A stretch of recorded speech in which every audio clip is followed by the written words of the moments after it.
بسم الله الرحمن الرحيم. وإلى عاد أخاهم هودا قال يا قوم اعبدوا الله ما لكم من إله غيره أفلا تتقون. قال الملأ الذين كفروا من قومه إنا لنراك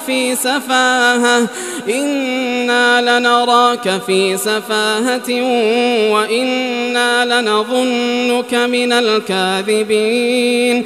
قال يا قوم ليس بي سفاهة ولكني رسول من رب العالمين أبلغكم رسالات ربي وأنا لكم ناصح أمين. أوعجبتم أن جاءكم ذكر من ربكم على رجل منكم لينذركم واذكروا إذ جعلكم خلفاء من بعد قوم نوح وزادكم في الخلق بسطة فاذكروا آلاء الله لعلكم تفلحون.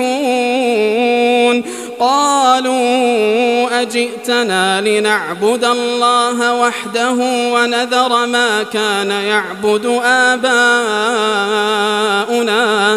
فأتنا بما تعدنا إن كنت من الصادقين.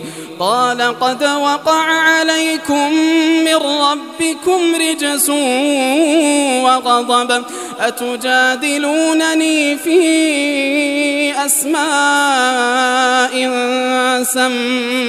سميتموها أنتم وآباؤكم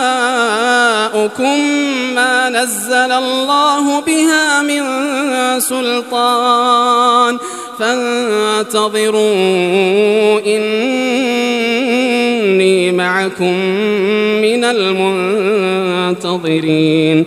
فأنجيناه والذين معه برحمة منا وقطعنا دابر الذين كذبوا بآياتنا وما كانوا مؤمنين.